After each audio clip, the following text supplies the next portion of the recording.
In today's podcast, we'll be talking about why buyers and first-time buyers in particular are being put off new builds. Over to you, Chuka. Yes, so a report came out recently saying that buyers were concerned about the quality of new build homes. In particular, they was not happy with the construction standards and they felt put off by new builds, a recent report has said. What are some of the things that the report noticed? A recent report came out from the Chartered Institute of Buildings and they surveyed buyers and half of them said that they think older houses were much better than new builds. The main reason for that was the quality standards just wasn't as high as it was in the past. Yeah, that's something I've heard many people say before. Is that something you've heard as well? I have, yes. I've looked at I remember looking at forums and so on in the past. And yes, it seems the general consensus definitely seemed to be that the older houses were better than the new builds. And this was actually coming from the people themselves that were actually making it, like people that were in the industry, construction industry, which was quite bizarre. So there's quite a few of them that they themselves were saying that they wouldn't stay in a new build, which was interesting. What were some of the reasons why? A lot of it was just to do with the having to be called back because the work just hadn't been completed to like the right standard, so high standard. Yeah. So a lot of them were saying that. I mean, I've personally gone to like a new build recently. One of my friends had a new build and that one was actually done really well. There wasn't any issues that I was aware of when I went to it, and it was a good size as well, because definitely one of the things I've seen is that in terms of the size, it tends to be quite small. So like the kitchen tends to be quite small. The garden tends to be quite small. So one of my friends recently had a new build, and when I went to see it, this kitchen was actually pretty big, and living room was pretty big as well. So it was actually good spacing, and it seemed to be finished to a good high standard. So it depends who the builder is. I mean, I suppose it's with most things. It depends who the builder is, who actually worked on it. So there are some good ones out there. So I don't want people to think that there aren't any. I think there are the good ones out there, but at the same time, there's a lot of people that are complaining of the ones that on some of them. So it sounds like one of those probably good idea to have a good check and I guess. Yeah, we'll delve into that in a second. Yeah, so some of the things I've heard people complain about are things like poor soundproofing. I did hear someone who bought a new build house and she was saying that when her neighbour's phone rang, it sounded like it was coming from her own house. Shocking. Yeah, so she could it was really, the soundproofing, I think in downstairs was really bad. And I've heard that other people mention that as well, for soundproofing. Also people saying things like the floor wasn't level. Yeah. I saw that recently. So they put a really nice glossy flooring, like laminate flooring on top, but actually the floor wasn't level. Things like damp issues. How do you mean it wasn't level? Like it wasn't flat? It wasn't flat.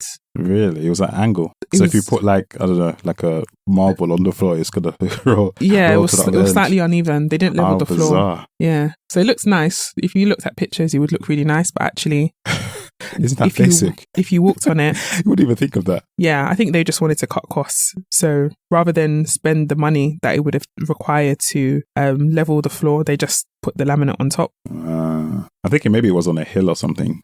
Maybe the house is on a hill. I'm not sure if it was on a hill or not. I just think the floor was just not level. Oh dear. Basics. Yeah. Interesting. And then I think what was I going to say? Yeah, on your soundproofing point, yes, I've heard of that too as well. Also, like people coming up and down the stairs, you can hear it. The other one I've heard as well is that, like, let's say I'm upstairs and somebody else is downstairs, you can hear like the entire like conversation. Like if they're on the phone, you can hear the entire conversation and stuff. So yeah, it's definitely which is totally really bad. Unacceptable. If you're in your house, that's definitely an infringement on your comfortability at home. Yeah. Also, another thing I've heard of is some damp issues, and actually in some of the articles I've read with regards to this story, some people also complained that once they purchased a house, they noticed some damp issues as well. Some people had poor plastering, just a myriad of different issues, really, which you wouldn't expect from a brand new home. And what do you think are some of the reasons that people are experiencing poor craftsmanship with regards to the home? I think generally it tends to be, so there's, in engineering, there was this like triangle that they talked about, which was, I'm not sure what it was called. Maybe somebody can tell me later, but it was time, quality and cost. So it tends to be like, those are like the three things that tends to affect a project. And typically with the builders and so on, they want to keep costs down as much as possible. So then the other two parts of that triangle would be time and quality. So in terms of time, they're usually quite constrained in terms of time. So it needs to be done in a specific time. Mm-hmm. So then the last one would be quality, and that's the one that tends to therefore suffer. So you want to keep costs down as much as possible and do it in the quickest time. Then, unfortunately, the quality's up. So sometimes it's the rushing the job, the cutting corners, maybe not wanting to spend an extra cost to fix an issue. Yeah. So it tends to be like those.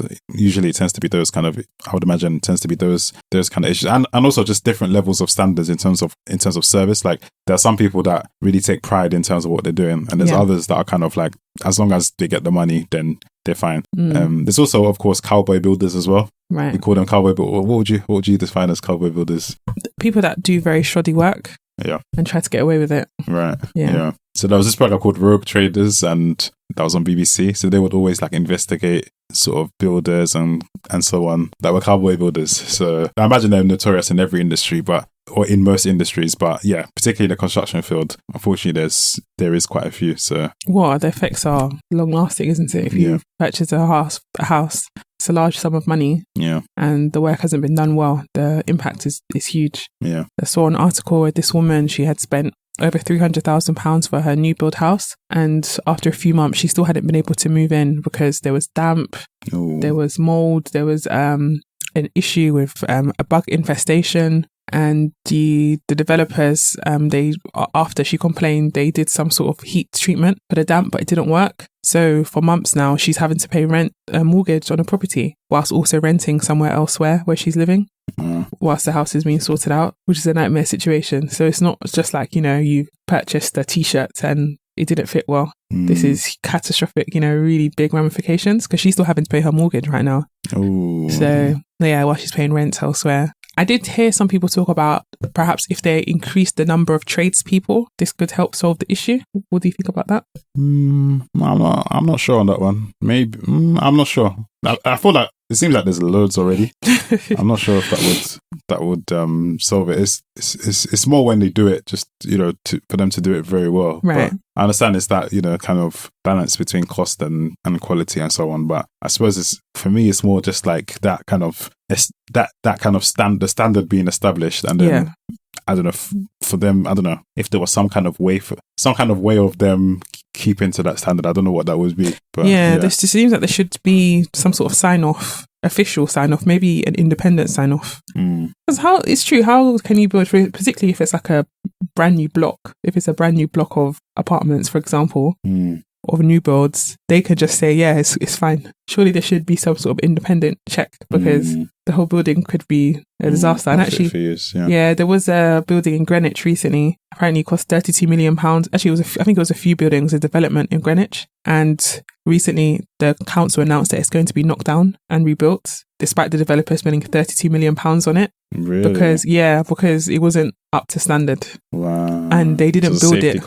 Safety concern. Lots of issues, building regulations. They didn't build it according to the plan either. So it looks quite different from the actual plans. Wow. Yeah. How much money that's costing. But it just goes to show, why was there no checks along the way? They were just able to just carry on about their business and build it, and people actually moved into the properties. Oh no. Yeah, but they've told them that they have to knock it down and rebuild Start again. And apparently it's estimated to cost 100 million. So it's a huge amount to resolve it now. Yeah. Or do you mean to knock it down and to rebuild? Ooh. It's a huge amount of waste and time, and a lot of people are left without homes, and there's a huge shortage at the moment in the UK with regards to people needing homes. So that's just an example of when you don't have checks in place, what can go wrong. Yeah. So I agree with you. I don't think it's just the numbers. I think it's the standard. And do you think there should be some sort of incentive, like home builders? I think at the moment they're incentivized to build new homes. But is there an incentive for them to build new quality homes? What does that look like? What could that look like? There isn't at the moment. Maybe, I suppose maybe the one incentive could be like, word of mouth and, getting more business in the future. So I guess that's one incentive, like that's just inherent. That just happens with business. In general, I'm not sure. I'm not sure. We're asking what they could do. Yeah, what could be done to incentivize home builders to build to high quality? Because as you said, there's that tension between time, spend, and quality. And it seems as though a lot of developers, or some developers, are emphasizing building quickly, because as soon as you build, then that means you may be able to spend a little bit less money. You can start selling the homes or getting people into the homes, so you can start making a profit, as opposed to the extra time that might be needed to increase the quality and the extra spend that might be needed to increase the quality.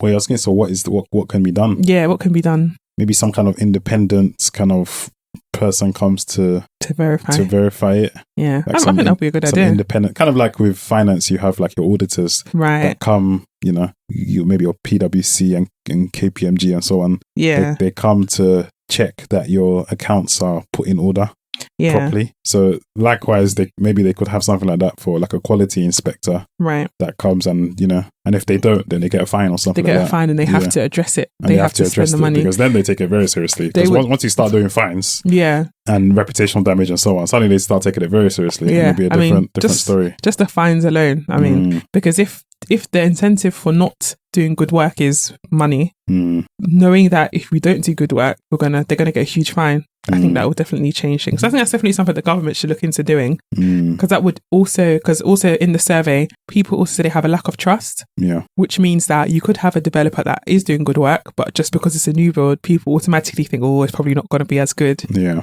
which is huge reputational damage. That is what I've kind of thought in the past. With new builds, not only that, but also it tends to be really small as well. So it's definitely put me off when I was having a look for houses and stuff. But but having now seen like this house recently is now kind of challenged that thinking. I actually thought there are some good. Was that in London? It wasn't in London, no. It was up north. Well, maybe that's a factor, because I think with London, what I've seen a lot is there is the open plan aesthetic that people really, really like. So before, in the older homes, you would have separate kitchen, separate living room, maybe even a separate dining room. A lot of the new builds have an open plan, at least living room, kitchen. But what a lot of developers seem to be doing is, rather than sort of that same space, the separate kitchen, separate living room, now you have a massive kitchen, diner, open plan. It's just it's just the living room with a wall of kitchen cabinets, which looks really nice, but it means that the living space is actually smaller. Right. So that living room is now, or that extra kitchen before, is now being used for the next property. So they're sort of, I think that's why part of the reason why these homes appear smaller. I could be wrong, but that's just what the appearance seems to be. Like you said, the square footage just seems to be a bit smaller in the new builds, although they are finished to a high spec. And actually that kind of brings me to my next question, because this woman, for example, who recently bought a new build, as she said, she hasn't been able to move in because of the issues of the property. But it got me thinking, because surely before you move into a property, you are advised to get a survey done. I'm presuming that's still the case with new builds. So is it that the surveyors aren't doing a robust enough job if they're not noticing these issues, or is it that maybe it's structurally okay, but you have, for example, the soundproofing issue, which a surveyor may not pick up because they're just in one home? Because I was thinking that perhaps because a lot of these new builds are done to a very high spec, the bath taps are very nice, polished, they've got like a very nice high gloss finish. Maybe this is hiding some sins with the properties. Yeah. So the surveyors perhaps, are looking at the aesthetics rather than the structural. But I guess there's different types of surveyors. I guess maybe there's some structural ones.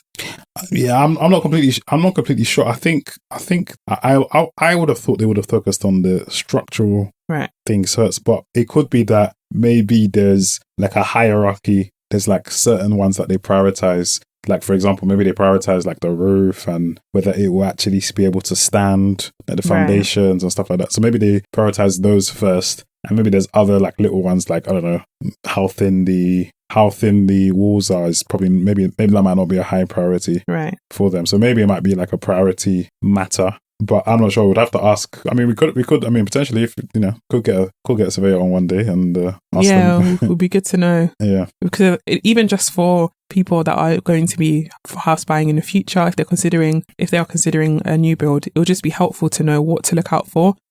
What protections can you have as a homeowner in terms of surveys that you can get before you purchase, so that you at least are aware of what the issues are, as opposed to moving in and then finding out, which would be quite, could be quite catastrophic. Yeah, it's a good idea. That's a good point.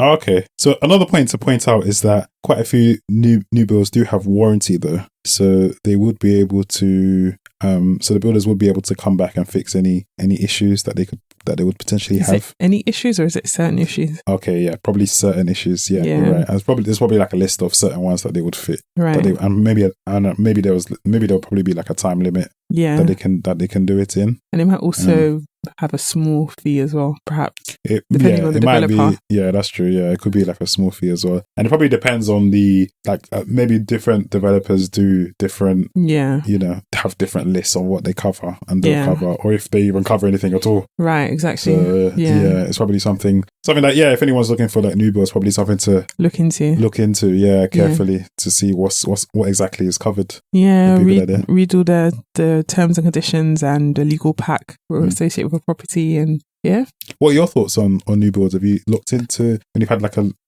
you've had a little cheeky look, what have you noticed about new builds? I don't think have I visited a new build? I guess I have. Yes, I think from my opinion with regards to new builds, a lot of them tend to be finished at a very high spec. So they look very ultra modern. You have very nice appliances. So aesthetically, I think they do look very visually appealing. And I can see why people would want to live in a space like that. Also, I think I've heard people say it's alluring to live in a space that no one has lived in before. I think people quite like that. So, everything's brand new. But in terms of the craftsmanship and the quality, that is something that is a bit of a concern, because it's something that I've heard many times. If it was just one or two people saying it, then you could sort of say, well, that's their experience, and it's very unfortunate, but that's, their experience. But because it's something that you hear often, there's lots of articles about it, it's something that is very well known. It makes you, I think, have a bit of a pause before you consider purchasing a new build. You have to really, I guess, look at the developer's work, maybe look online to see what is out there with regards to that developer, their reputation, if there's been a history of complaints,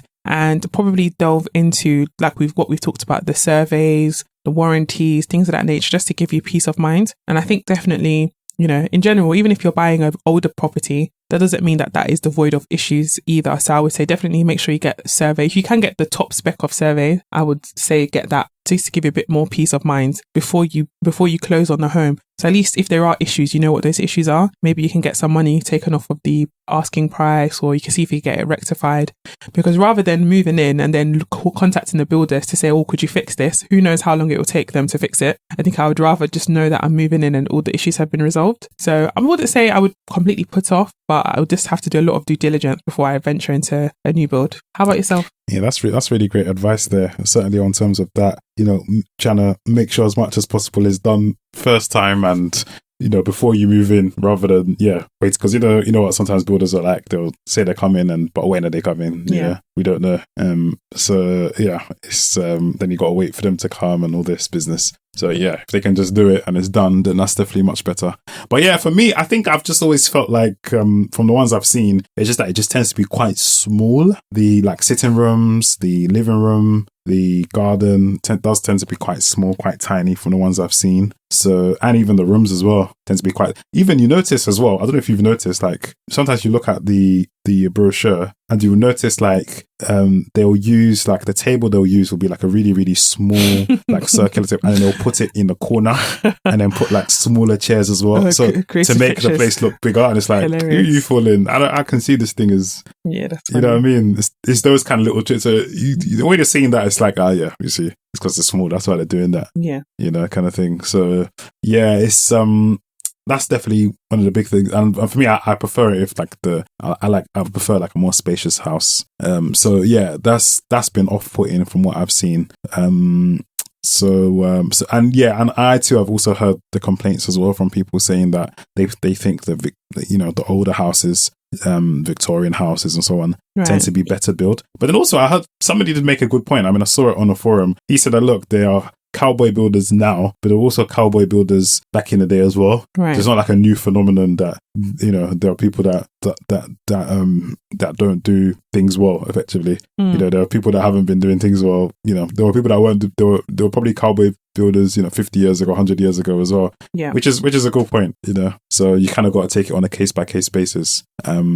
But yeah, but as I said, having like recently visited one, and I was quite impressed with the build quality. It's definitely changed my mind on it. Certainly in terms of giving it more of a chance. I would give it a chance in the future. So yeah, but I think it's but let us know what you think, guys, in terms of new builds. Do you like new builds? We'll probably put a poll out soon to get your thoughts on if you like new builds, don't like new builds, and let us know your thoughts on new builds as well. Do follow us on our Instagram page, Business Key Pod, and also we're on TikTok as well, Business Key Pod as well. And we'll see you next Wednesday. Bye.